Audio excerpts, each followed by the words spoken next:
Hello guys and welcome back to the Antonio Mango football channel. And yes, we've got Chelsea playing Newcastle once again for the second time in the space of less than a week.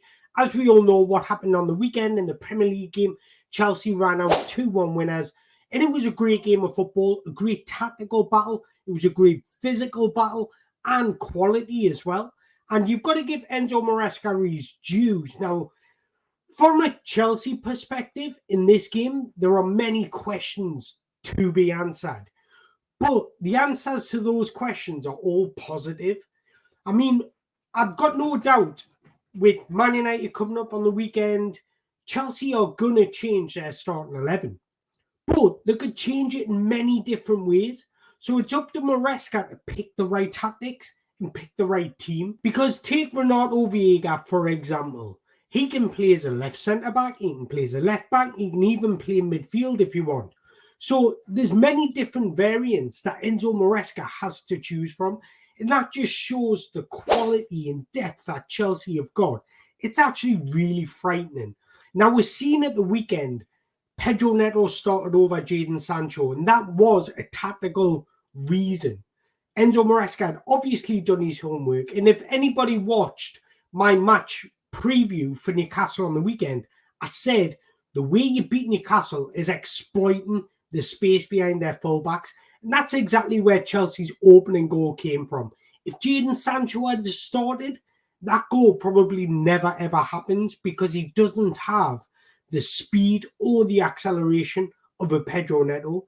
And that's why I think Mudryk will come into this game. I know I'm going against everything I've just said. I don't think Pedro Neto's going to start.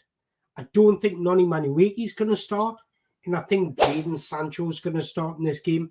And that's going to take away some of Chelsea's strengths on how to break down Newcastle.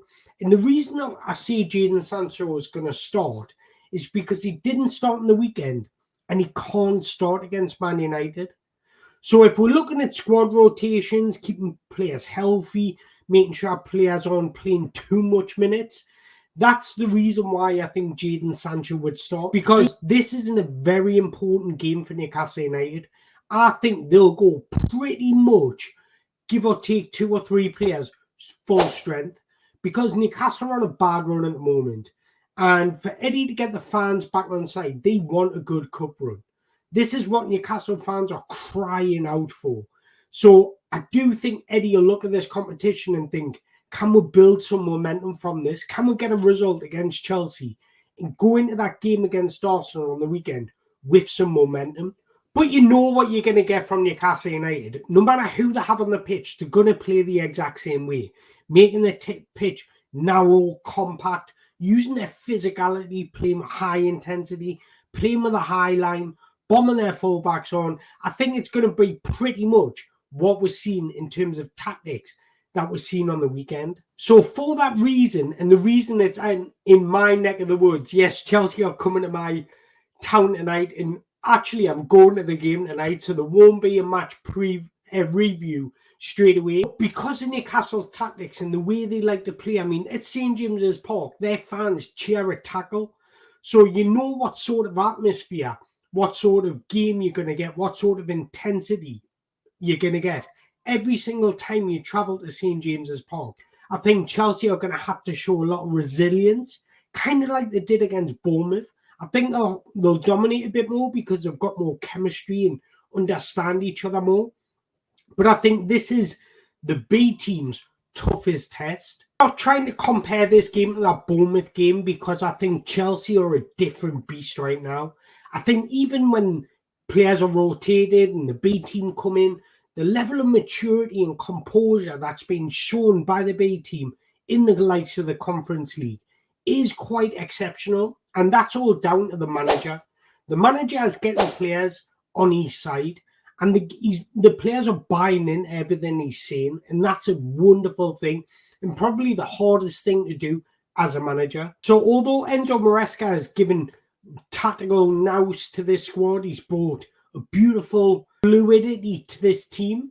What he's done impressively is kept everyone happy. We're not seeing any rictions. We're not seeing any players that are unhappy about not starting those Premier League games. And I think this is why it's vital Chelsea go deep in competitions, because they've got basically two teams. They want that continuity. Players want to feel like they're part of the squad.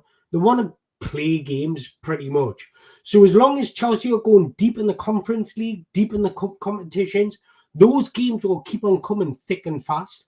So it's not only beneficial for the players and the managers, it's beneficial for the fans because they want to see their team playing as much as possible, especially when there's an increase in performances, an increase in personalities, and the fans feel part of the club again. We've seen Malo Gusto start the last two Premier League games at left back. Cucurella's been left out and almost moved to the B team, but you don't see any animosity. It looks like he's just getting on with it and thinking, I need to prove myself, so I want to play, improve myself for the A team. And then if you look at the likes of João Felix, Chris Van Kunku, they're not playing in that Premier League squad, but when they're getting an opportunity in their B team, I hate calling it a B team, but you know what I mean. They're taking that opportunity. João Felix is coming up with goals. Chris Van Kunku is coming up with goals. Mudryk is coming up with goals. And it looks like Pedro Neto has actually played his way into that Premier League squad. So as long as you're producing, there's a chance that you can play yourself into that squad. And I think that dynamic's really important because it gives this B team, this cup team, an incentive to play well. So when it comes to this Carabao Cup competition, this is a huge opportunity for these Chelsea Cup team to win a trophy because the likes of Southampton and Brentford won last night, but you've got Tottenham playing Man City tonight. One of them is going to go out. You've got Liverpool playing Brighton. One of them is going to go out. I think Arsenal will be Preston, but there's two big teams. Well, 2 out of 4 big teams that are going to go out tonight. So this is a huge opportunity for Chelsea to reach a last 8 and hopefully beyond. So when we look at how I think Chelsea will set up, I'm trying to put me Enzo Maresca head on, and Jorgensen will start and goal. We're seeing Enzo Maresca come out and say that Sanchez is his number 1, but I secretly think in the back of his mind he is thinking if Jorgensen can produce a little bit more, there's a chance he's competing for that number 1 spot, because apart from the game against Servette, Jorgensen's not really had much to do. And when he has been called upon, he's delivered. He hasn't been outstanding, but he hasn't been bad either. I think to work your way in that starting number 1 space, you need to be outstanding. So he just needs to go up the gears a little bit more, and then we can start having a discussion. For me, I don't trust Robert Sanchez, but you've got to back the manager and trust what Enzo Maresca says, because he sees these players day in, day out in training. But this is where it gets interesting, trying to predict the outfield 11, because there's so many different variables that you can pick. You can play Malo Gusto right back, or you can play Disasi at right back. You can play Renato Vega at left centre back, or you can play Balashil. You can play Renato Vega at left back, or you can play Cucurella. You can play Renato Vega in midfield, or you can play Dewsbury Hall, Enzo Fernandez, or Cassidy. So there's so many different options to pick from. I don't think Caicedo or Lavia will start. I think it's 100% that Wesley Fofana, Reece James won't start. This is literally a guessing game. Right back, considering Malo Gusto started the last 2 Premier League games, I think he's going to manage his workload, because you've got to remember Malo Gusto was injured at the start of the season as well. I think he will start with Disasi at right back and have him acting as that third centre-back. At centre-back, I think Coulson will start.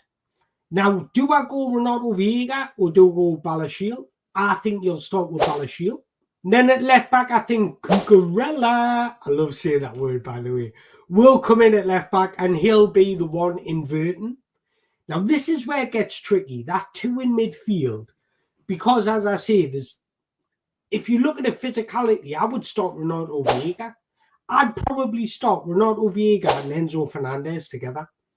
That's what I would do. I hope Maresca does it, because I think Ronaldo Vega's got that little bit of bite about him, but he's also got that little bit of quality. I actually think Ronaldo Vega could actually be beneficial in this game in central midfield, alongside Enzo Fernandez.